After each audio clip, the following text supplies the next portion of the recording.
Yo, my people, what's going on? It's your boy. I'm back again with another video here to bring you the Arsenal v Brighton preview. And I think this is one game that we're looking forward to as Arsenal fans. And it's going to be a tricky one. It's not going to be plain sailing. However, I do believe that I think we are in a better position and in a better situation when it comes to facing Brighton. We know that our last few trips, or should I say, our last few games with them haven't been what Arsenal fans were hoping for. We've lost the last two games at the Emirates against Brighton. And I know we've beaten them this year in a reverse fixture, of course. That was a fantastic result by Arsenal in that reverse fixture at the Amex Stadium. However, this is it, guys. Sunday, Brighton come to us, and Brighton come to us as a wounded animal. Why are they a wounded animal? Because Everton slapped them 5-1 on Monday, last Monday gone. I can't believe it. What happened to Brighton that day? I think, as I said it, in terms of my immediate reaction, I just think Brighton's run out of steam. I just think they've kind of hit a point in the season where they're not making enough rotational changes for the energy levels to stay where they are. And I think a few of the players are given so much. We know that the excursion against Manchester United in FA Cup semi-final was tough. Manchester United took them all the way. Well, they took each other all the way to the extra time. Of course, coming out losers on penalties, and Man United going through. But I think what we saw in that game against Everton, and remember, Brighton were playing at home. This was a home defeat, the heaviest home defeat I think Brighton have suffered in a very long time, and it's significant. And I know De Zerbi's been saying that they're fighting, they're playing with no fear, they're going for Europe, they're doing this, they're doing that. I just think when you set up correctly to play against Brighton, especially at this second half of the season, you can enjoy some success. You can essentially see your team be successful. Brighton's a team that likes to counter attack. They've got incredible players. They've got three or four very good players that I think they're going to struggle to keep hold of them. I'm talking people like McAllister. I'm talking Matoma. I'm talking Caicedo. And they're a type of team that sit deep and absorb pressure and then hit you on a counter, and they can most certainly, be clinical on those counters and dispatch a team. And I think that's what they're going to try to do again this Sunday coming to the Emirates. We know that teams like Brighton love playing against Arsenal. They want to do their best against Arsenal. And Mikel Arteta will be well aware of this. Mikel Arteta and Arsenal will want to do the double on Brighton this year.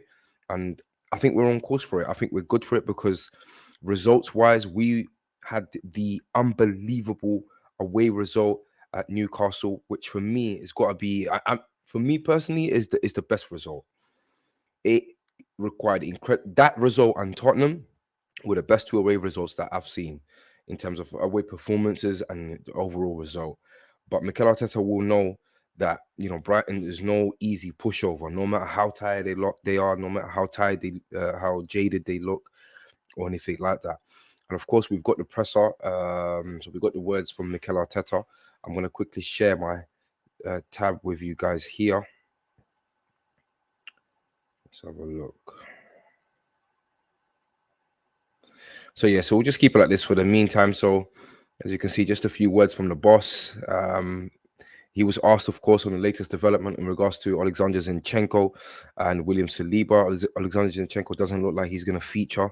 Likewise with William Saliba, that's obviously someone we knew for a very long time. He says things along the lines of, we have another session tomorrow before the Brighton game, and we are trying to get players back for that. So it looks like there will be one sort of final check for Zinchenko tomorrow, Saturday, but it doesn't look like he's going to feature. I'll be honest with you. Saliba's done. Saliba's out for the season. We know this. We can more or less confirm this in our minds that he's done. He was then asked on if this could be an opportunity for Kieran Tierney should Zinchenko be out. And of course, he's going to say all of the right things. He's going to say that it is an opportunity and he can show us, Tierney can come in and show us why he's loved and so forth and so forth. Look, it's a no-brainer. Of course, Tierney's going to come in and he's going to replace Zinchenko because, in hindsight, who else is? And I think a lot of the times, that situation there, you see a lot of fans flip flopping up and down, left and right in terms of who should actually have the starting berth. Is it Zinchenko? Is it Tini? I think it just depends on the game. If it's a game where we're going defensive because we need to go defensive, then clearly it's Tini because he can defend better. And if it's a game that we need to go offensive, then of course, and we need an extra man in midfield, then of course it has to be someone like Zinchenko. It's as simple as that. Um, on Jakub Kivio's recent performances, he's been really impressive, really composed, really calm. Jakub Kivio indeed has been a good introduction. Has played well, has deputized well for Saliba, and he will most certainly play in this game as well. On the latest, Aaron Ramsdale, and if his contract and table, if there's a contract on the table for him, we won't go too much into that. I'll make a separate video in regards to that. I'm going to focus more on Brighton. Um, Let me have a look. What else he specifically was asked about Brighton on if it will be more challenging to play Brighton given their last result. And he goes and says for sure, because they're really a complete side. The way they are playing under Roberto and his coaching staff is remarkable. It's just a joy to watch them play. He's brought them a different idea to the league, and that's a different challenge for managers as well. So fantastic words to say about Roberto De Zerbi, and I think that's pretty much echoed all over, in terms of him being somebody who, De Zerbi in this case, him being somebody who has come in to replace Graham Potter at Brighton, where we thought Brighton had kind of hit their ceiling, but clearly they hadn't. And he's made them hit a higher ceiling. De Zerbi, Roberto De Zerbi is just a good young, dynamic manager, as good as or maybe not as good as Mikel Arteta, but equally modern in his approach. And he looks like he's the type of manager that can get the best out of players that he's got, or essentially what he has to work with. And that's always a good sign. That's always a sign of a manager, that can adjust and start to reap rewards from their hard work. Let's have a look now at the head-to-head in terms of sort of previous head-to-head stats. So as you can see here, I hope I'm sharing my screen with you guys. Not yet. Let's have a look. So here we are, indeed. So yeah, so head-to-head, Brighton have triumphed in 3 of their past 4 away matches against Arsenal in all competitions, having been winless in their first 8 visits to the Gunners. And this is a bit concerning because I'm going to share this tab now with you guys, which kind of shows, and I'm going to try to make it even more, yeah, cool, which shows, that they've been successful over the last 2 visits to the Emirates. November 2022, it was in the League Cup. They won 3-1. And April, the 9th of April 2022, that was in the Premier League. This League Cup defeat was a heavy one, 3-1. Remember this game, this game, it was like, what the hell was going on here? They come to the Emirates, full stadium, full vibe, and in the League Cup, and we just threw it away. And when you think about it, we had good, solid players starting that game. The starting lineup consisted of people like William Saliba, Kieran Tierney. Okay, fair enough. That's pretty much it in terms of solid, established players. However, there was good technical players here. Eddie Nketiah, Reece Nelson, Fabio Vieira, Mohamed Oneni. Of course, it's not going to be a side, but I don't know. They obviously had a full tilt side, as you can see here. They had the likes of Moises Caicedo, Lewis Dunk, Solly March, Julio Enciso, Danny Welbeck in that game, and they beat us 3-1. And prior to that, it was in the Premier League at the Emirates Stadium. As you can see here, Graham Potter still being at the realm, but they beat us 2-1. Mikel Arteta has suffered some significant defeats, against Brighton. 2 home defeats in 2 different competitions. That's not good. We need to put a stop to that now. This game here, we put a stop to that in their ground, and we did good. So as you can see, this was the reverse fixture for this season. Okay, Brighton Hove versus Arsenal, 31st of December 2022. And we were winners 4-2. We went out there and we just did our thing, man. We absolutely did our thing. As you can see here, Leandro Trossard was still part of their setup back then. But yeah, man, we need to do the same thing again, guys. We need to just go over there, make sure that essentially we play with the emotion of the home crowd. We play with the momentum of the home crowd. We are the home team. We got to go out there and dispatch them if we want to make sure that we uh, keep this up. And I'm going to share my tab again. Okay, so if you want to make sure that we want to keep this up, if you want to make sure that we want to, stay on par with Manchester City, stay there. This will tilt us to what? 82, 83, 84, 84 points with 36 games played. Like, it will be all right. I'm telling you lot right now. Mark my words, the game City have against Everton is not going to be an easy one, people. It will not be easy. Everton are facing Manchester City at 2 o'clock on Sunday, so they will play before us. And, whatever happens, if they, not such, whatever happens, but if they win this game, of course, they stay on top of the table. But I don't know. I don't know, man. The interesting thing about all of this is that we know Everton have just beat Brighton 5-1 last Monday. And I think Everton's now going to go on a little, I wouldn't say run, but they're going to try to get one or two results go their way. Listen, they're at Goodison Park. They're at Goodison Park. They're playing at home. It's a team that's been ravaged this season in terms of lack of ideas, in terms of lack of direction.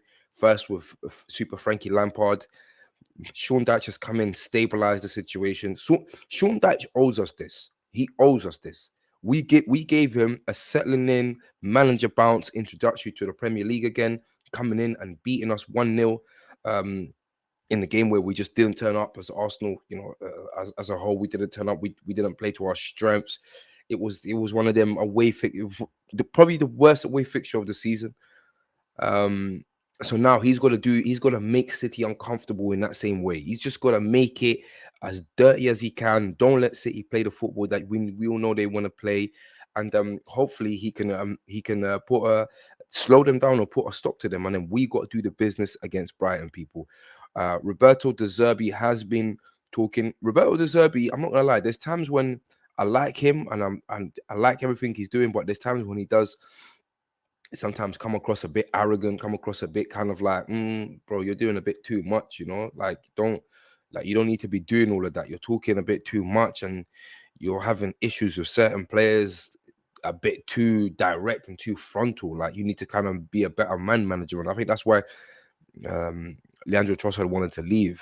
He's definitely he comes across as a very ambitious person who wants to rise to the top as well as individually. Roberto De Zerbi insists injury hit Brighton have nothing to lose as their quest to reach Europe draws to a climax. Seventh place Albion travel to title challenges Arsenal on Sunday, the first of 5 Premier League fixtures in just 15 days.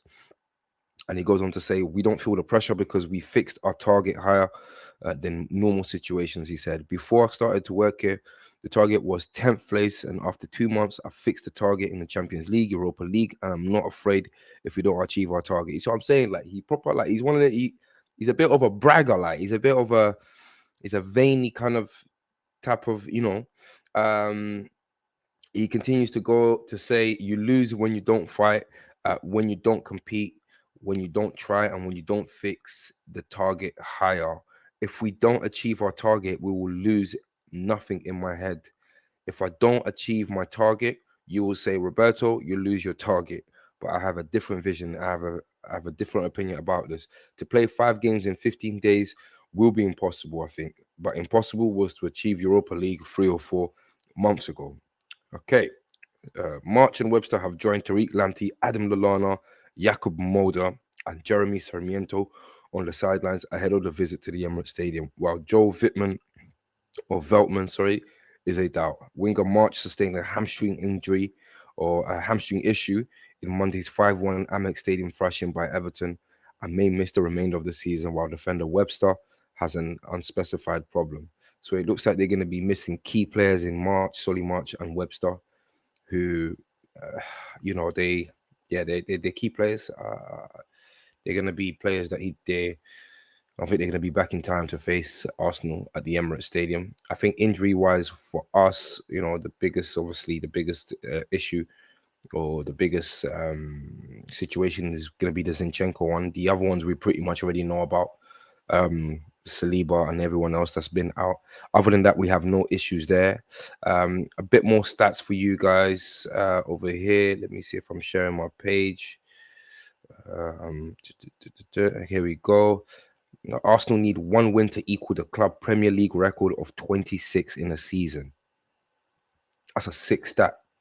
Arsenal need one win to equal the club Premier League record of 26 in a season. They achieved that milestone in a 2001 2002 and matched it in its 2003 2004 winning title in both seasons. It's mad. That basically means we've only like our record of winning game wins in a season is 26. This year, we're going to break that record. This year, we've got 3 more games. We're going to win against Brighton. We're going to win against Wolves. That's going to tip us to 26, 27. And we're going to win against Nottingham Forest. Like, I'm sorry. 28. Let's go. Let's do this. We're breaking all of the... I'm telling you, lot, man, be hopeful. Have some faith. The Gunners must win their remaining 3 fixtures to equal the club Premier League record points total of 90 set by the Invincibles team in 2003, 2004. 90 points is our highest total. We can't get any more than that, but we can equal it. That's another fantastic feat. All of the good records, all of the good stats are coming back to Arsenal, and that's what we want to see. That's when you can clearly tell the club's moving away from era and banter period, producing nothing but horrible stats into solid, good, positive stats. They have won 5 of their past 6 league games at the Emirates, drawing the other and scoring at least 3 goals each time. Arsenal can equal the club top flight record of scoring at least 3 goals in 7 successive home games since September 1950. So yeah, 3 of Arsenal's 13 Premier League clean sheets this season have come at the Emirates Stadium. Only Southampton with 1 have kept fewer top flight clean sheets. But yeah, in terms of my prediction for the lineup, listen, it's going to be pretty much a no-brainer. Everyone that's played against Newcastle plays except Zinchenko. Tini comes in for Zinchenko. So you're looking at a back 5 of Ramsdale, Tini, you're looking at Kivior, you're looking at not Jorginho, sorry. You're looking at Gabriel Magalhães, and then you're looking at Benny Blanco in the midfield. You're looking at Jorginho. Jorginho continues for me to start ahead of Thomas Partey. We've seen what Jorginho can do. We've seen how he's able to just control games and manage the situation. You know, playing in the carpet, he's going to do exactly that. He's going to play in such a commanding way, in such a constructive way that it's going to allow, especially when we don't have Zinchenko as the extra man in the midfield. If the news are to be confirmed, we're not going to have Zinchenko. We need more of that control. We need more of that presence. We need better ball retention. And I think there isn't anyone better at the moment than Jorginho to do that. Thomas Partey comes in on the second half and sees out the game or something along those lines. If we need a bit more forward passing penetration, or if we need a little bit more, something a little different, then that's when Thomas Partey should get introduced. Other than that, I think we should start exactly with the same lineup that we did against Newcastle. And yeah, that's pretty much that. Odegaard, that's no brain off. He's slowly starting to tip the defense when it comes to the best player of the season. I still think up to this point, Saka deserves it, but there are some very strong arguments for Martin Odegaard. That performance against Newcastle gave him some additional 10, 15, 20 points when it comes to that. I tell you, look, right now. And I gave my man of the match because I think when it comes to the business end, it's about goals. It's about scoring goals. It's about making sure that, we win games, and you win games by scoring goals. Yes, you win championships and you win titles by not conceding and clean sheets, but you win games and effectively you get atop of the table because you're scoring goals and you're winning those games. So Martin Odegaard, may it continue. We need a goal from you again, captain performance from you again. And come on, boys, let's do it. Let's do this, man. We actually have nothing to lose now. We actually have nothing to lose. And this is why I made a video about the pressure being on Man City. Go and check that video. Go and like the video. Go and subscribe to the channel if you haven't already. Please, people, tell a friend to tell a friend who will then tell another friend. I said it. We have no pressure. We're going to see pressure-free Arsenal playing silky football, beautiful football. Yeah, there's still determination. Yeah, there's still that glimmer of hope. Yeah, there's still that, that chance that we might do it. And we got to just stay in there. We got to stay in there to be able to be in that situation, in that position where we can nick it off City. City's going to have a barren run. You already got Pep Guardiola talking about dates and schedules. Real Madrid is going to have 1 more day's rest than us. and then we need to play Everton. I'm telling you, that game against Everton, look at it. The Champions League, they're coming out with a brave face saying 1-1 against Real Madrid is fantastic result, or they'll take it all day every day. Of course they'll take it. They'll take it because they haven't lost, and they could have lost that game. So of course they'll take it. But I'm telling you lot right now, it's not going to be as simple as it is, because of the complication of the fact that they can't rest anyone. They can't uh like they it's mad. They're gonna have to rotate for that Everton game. And yes, they got quality players to bring off the bench and rotate. People like Mahrez, people like Rico Lewis, people like who else? There's a few players, Phil Foden and company. However, it's still a rotation, and it's not the same dynamic machine city when you don't have the main starting 11 players play. Those players will be rested. I can see him resting Grealish. I can see him resting Rodrigo. I can see him resting John Stones. I can see him resting Ruben Diaz. I can see him resting key players, Kevin De Bruyne, for the Everton game, and then bringing them back on in the second leg for the Real Madrid game at the Etihad. So what's going to happen at Everton when Everton have just beaten Brighton 5-1? Newfound hope, new lease of life, new belief, new everything. Sean Dyche has found a way. He's finally, with 4 games to go, he's finally found a way to set up with that Everton side. They're gonna survive. They're in the Premier League. We're gonna see Everton and Sean Dyche in the Premier League next season. They ain't going nowhere. And it's gonna be 2 bad boy victories on the bounce. I'm telling you, like, come on, Everton, do this for the guys, man. And then we got to do the business as well. Don't get it twisted. It's not just about hoping and praying that City draw points. We need to make sure we're there. We're dead there. Yeah. Key man to look out for, of course, is someone who wanted all summer, all winter. We wanted him for God knows how long. We put so much money up for him. Caicedo, he's going to be the key man. McAllister, he's going to be another key man. So that shows you, and that tells you that when it comes to playing Brighton, the midfield is one. Where the midfield is played, that's where the game is won. And we need to make sure we nullify both of those. They have incredible players all over in every position, but those two, and then Matoma, problems. Matoma, silky winger. He runs down the wing. He knows how to dribble. He's a master dribbler. Like, we need to shut those guys down, and we need to make sure that we convert our chances just like how we did, whether they're as few as 2 against Newcastle, and we get the business done. You lot, come on, Arsenal. And yeah, people, please, if you haven't heard already, drop a like on the video, subscribe to the channel. And this is the Arsenal v Brighton preview for the game, which is going to be on Sunday. Kickoff is going to be at 4:30. And yeah, I'm looking forward to it, man. I'm still trying to get tickets for the game. So yeah, if I make it, I'll make it, and you guys will definitely see some content in regards to that. If I don't, I'm gonna be watching it from the comfort of my home. I'm praying that we just stay. All we can do is do what we're doing. All we can do is replicate what we've done against Newcastle at home at the Emirates. And I think it will, because I'm telling you, the atmosphere at the Emirates in this season is peak. It's actually peak. And I know that we haven't been absolutely impeccable there, but we've rarely had bad times at the Emirates, because it's incredible playing in front of our fans and playing in that stadium. So yeah, so we got to just do the business on Sunday, people. Come on, man, Arsenal. Come on, boys. And I'm out of here, people. Peace.